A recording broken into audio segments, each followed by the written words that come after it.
Today on Locked On Canadians, when can we consider this rebuild to be over? And will Arber Xhekaj be part of that future?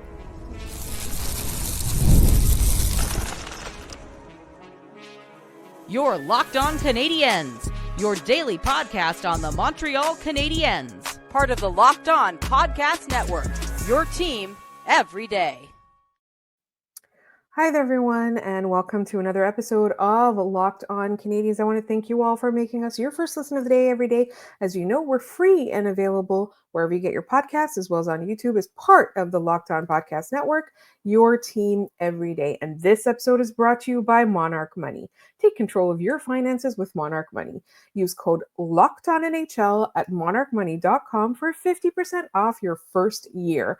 My name is Laura Sab, also known as The Active Stick, and I'm not joined, as always, by my wonderful co-host Ian Boisvert. Ian is on vacation for a couple of days. He'll be back soon, but in the meantime, I've got plenty of fun stuff planned. Today, I would really like to talk about Arber Xhekaj a little bit, and then we're going to talk a little bit about the rebuild as well. When can we consider it to be over? And then I want to talk about a kind of a mishmash of stuff in the last segment, including cap retention spots, Owen Protz, and more. So let's get into it right away. The reason that I really wanted to talk about Arber Xhekaj, even though we do have our season reviews for the players coming up next week, we're going to get started. We're going to go in alphabetical order. We have some special guests coming on to talk about their guys. In some cases, there'll be some episodes that are a little bit longer than others. There are some episodes that might be more dominated by player reviews than others, depending on the player, the year they had, what discussion there is to be had about them, and what news is going on at the same time. But stay tuned, that's coming. And almost every player that we're going to talk about this year took a step forward or mighty steps forward. So all the discussions are going to be so interesting, especially as they relate to the future of the Montreal Canadiens. So that's our programming note, and it is coming up. So please make sure you're subscribed, and we'll get into our contest later.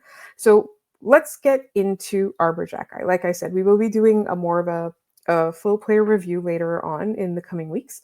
But one of the things that I really wanted to talk about was his end of season comments and something that had been kind of eating at me throughout the course of the season, especially as the season wound down. And it was the implication that I would see, not just from specific people, but I would see implications a lot that there was an issue between Martin St. Louis and Arber Xhekaj in the dressing room. And there was another kind of different narrative saying, with the fact that he was being sat so many games, a lot of people were struggling to see a future for Arber Xhekaj in Montreal. So I think for the first part, I want to draw on comments that Arber Xhekaj himself has made. And I'd like to give credit to Karine Haynes of the Hockey News for compiling the quotes from Arber Xhekaj. So this is where I'm getting them. And this was last Friday at their end of season comments, locker room clean out situation. And let's get right into it, because I do want to talk about the specifics of people thinking that, Martin St. Louis might have had a problem with Arber Xhekaj or vice versa, right? So one of the comments that I wanted to draw attention to was when he was asked if it was hard for him to find the balance between his skill set and playing the defensive game like the team wants him to play it. He said, yes, at times it was definitely tough. Obviously, I like to run around a bit sometimes, but when I was most effective, I was kind of calm, sitting back, good stick, good gap. And I think that's what kind of helped me this year.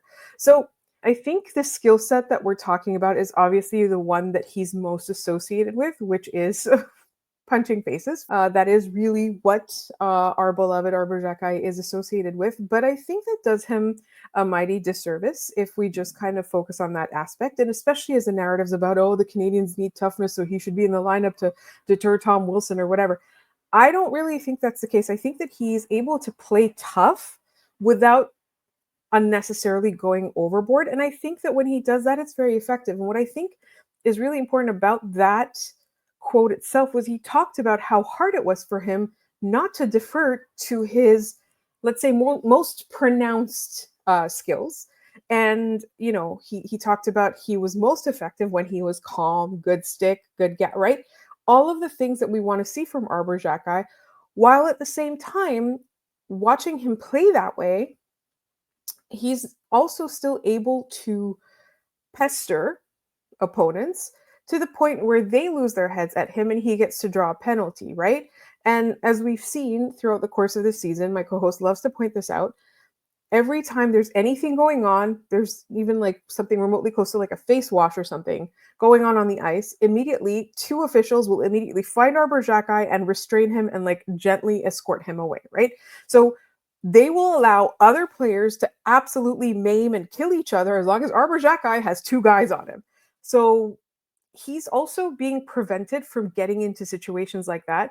And I think that's totally fine. I think he's very capable of throwing out good hits and massive hits, like, earth shattering hits.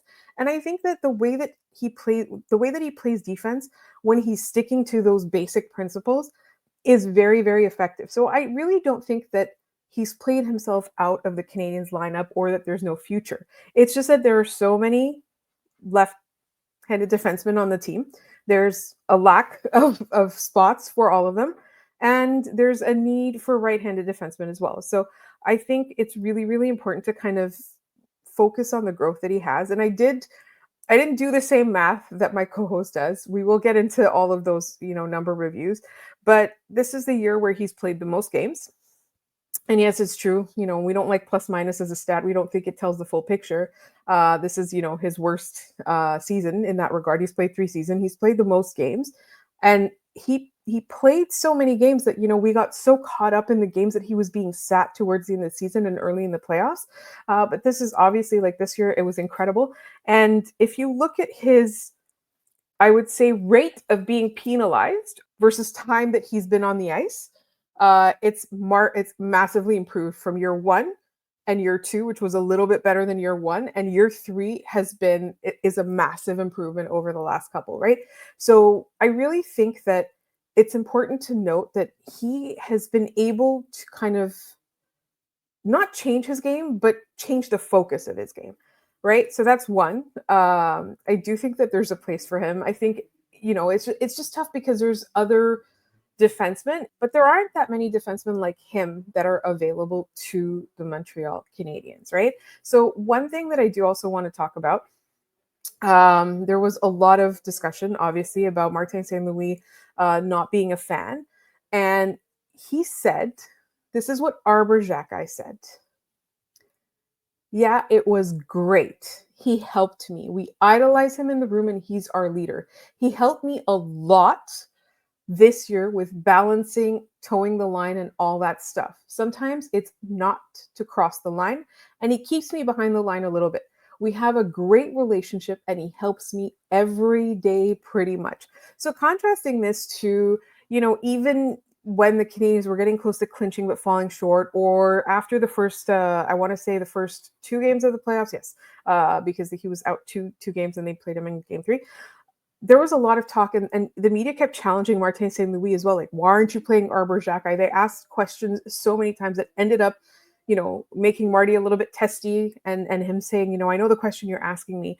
And I think that all that narrative was overblown, right? Like, Marty has nothing against Arber Xhekaj. I think, the shift changed at some point from developing Arber Xhekaj to trying to make the playoffs. And that was literally it. There was nothing other than, tonight, I think this is the lineup without Arber Xhekaj that is going to help me win this game tonight as I try to make the playoffs. And I understand why fans were really upset about that. And I don't think Marty necessarily has to explain himself to us. And he himself has said, when I talk to the media, I'm also talking to the fans.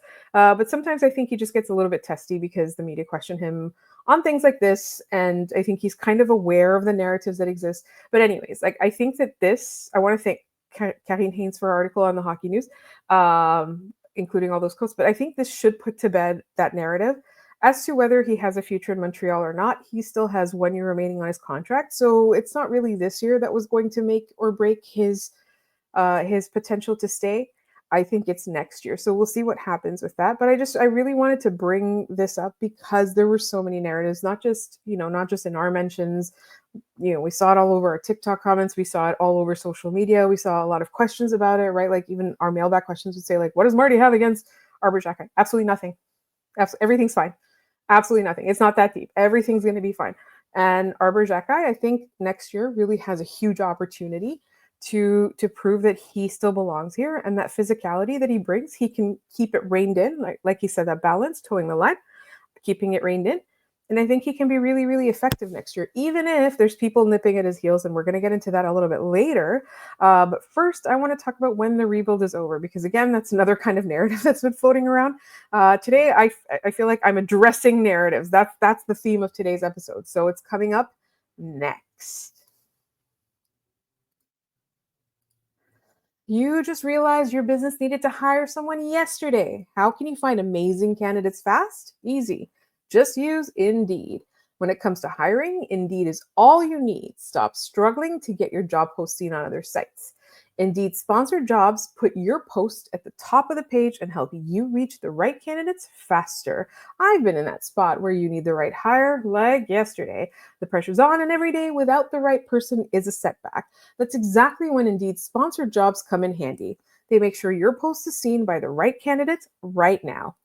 Now, you can speed up your hiring process with a $75 sponsored job credit. Just go to Indeed.com/locked-on right now and support our show by saying you heard about Indeed on this podcast. Terms and conditions apply.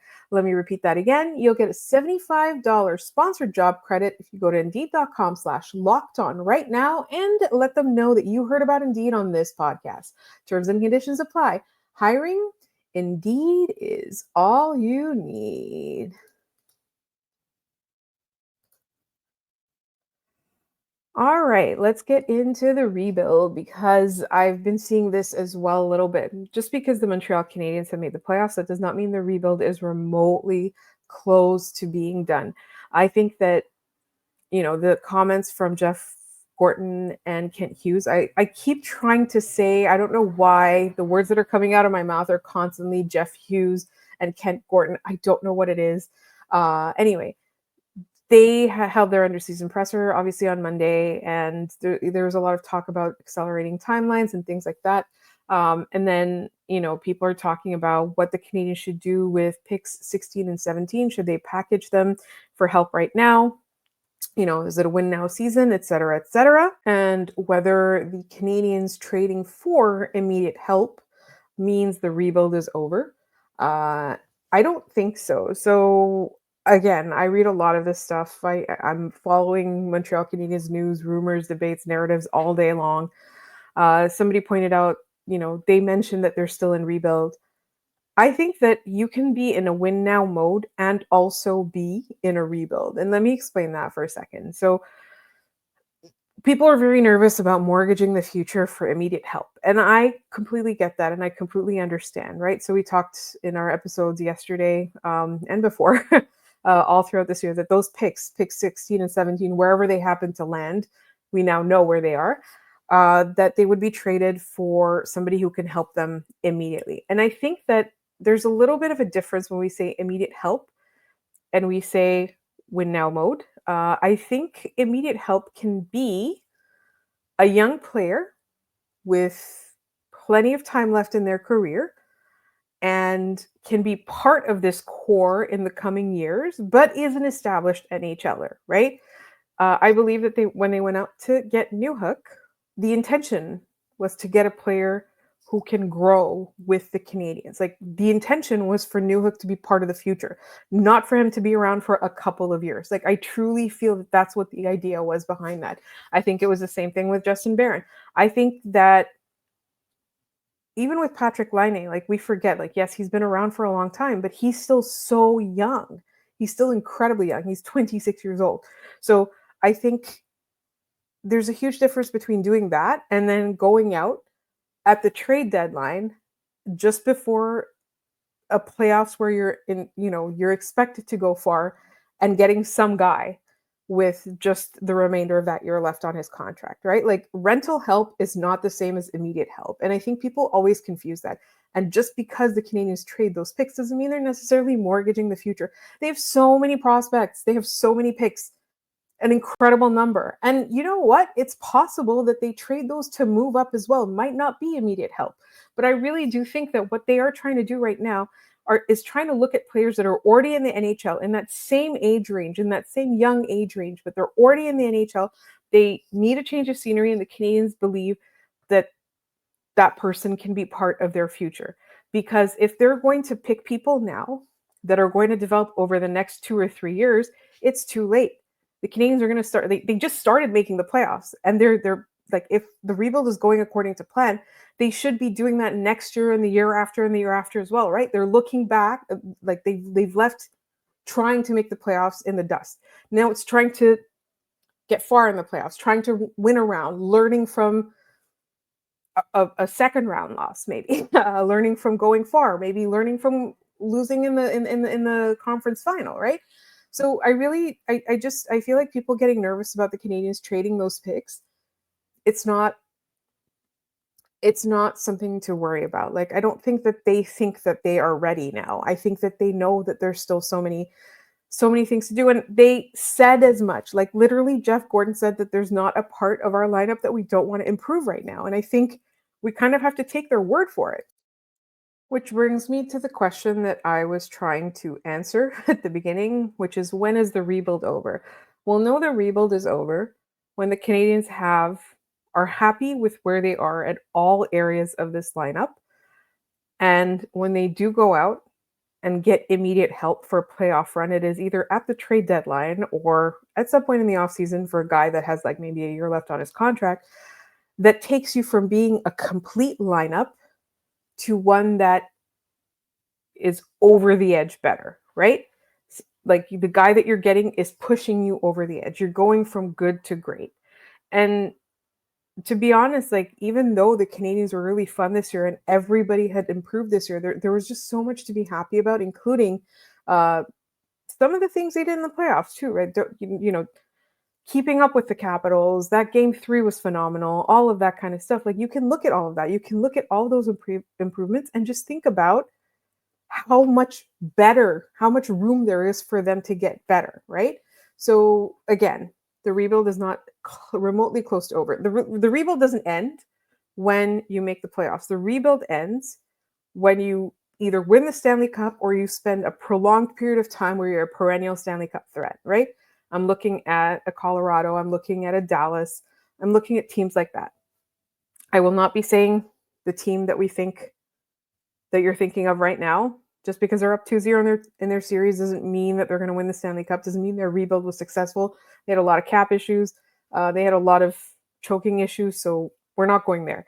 I think that if the Canadiens go out and get immediate help, they will do so without mortgaging their future. If they trade picks or prospects, they will have a plan for the depth behind that. They will have a plan for who's going to replace those picks and who's going to replace those prospects in the Canadiens' future. So I'm not too worried about that. It's just something that I saw going, the Canadiens can't afford to trade these picks. They need the picks.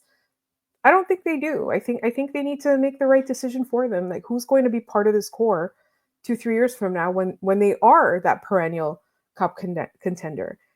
I don't think we should worry about too much about what they do with those picks unless they really make a poor decision with the pick itself, right? They pick a guy who was slated to go in the 3rd round or something like that. And what we know of this management and the scouting staff, that's not going to happen.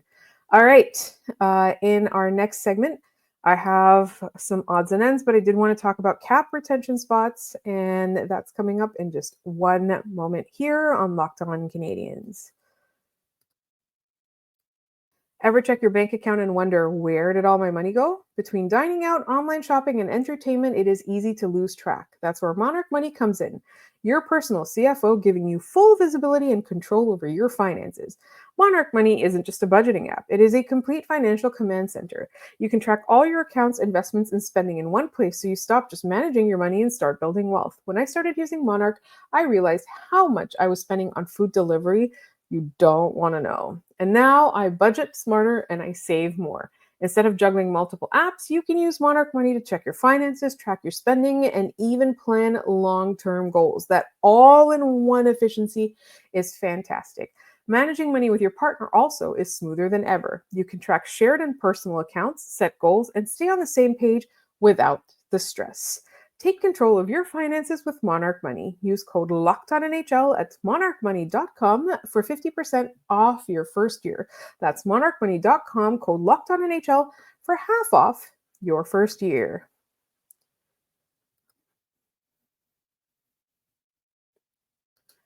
And we are in our final segment. So there's a couple of things I really want to get to. Please send mailbag questions. Tomorrow is our mailbag episode. You can send them to us at Locked On Canadians on Blue Sky, Locked On Canadians on Instagram, Locked On Canadians on TikTok, Locked On Canadians at Gmail. You'll find us there. You can also leave them in the YouTube comments, put mailbag question, and I will address it in tomorrow's show. So please do not forget Friday mailbag episode.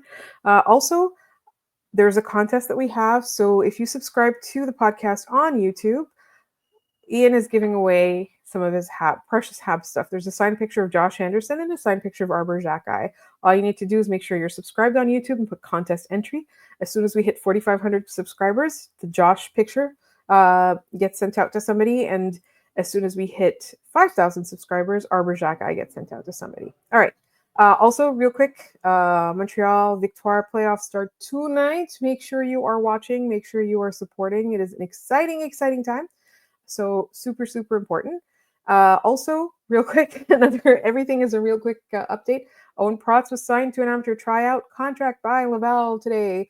Owen Protz is from the 2024 Canadiens draft class. He's a massive defenseman who many scouts have described as being delightfully violent.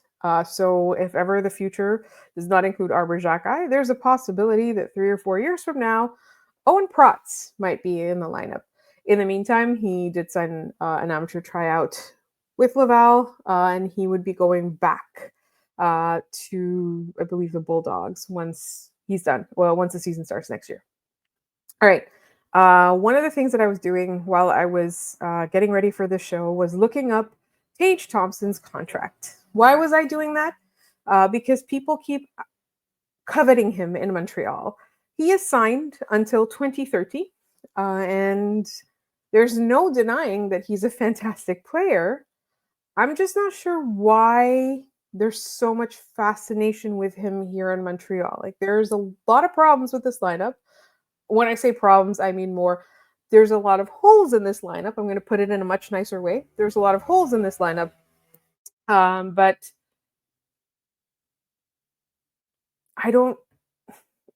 we can't just get a good guy because he's good. You know what I mean? Like, there needs to be a method to this madness. He needs to fit into this lineup and make this lineup a contending team.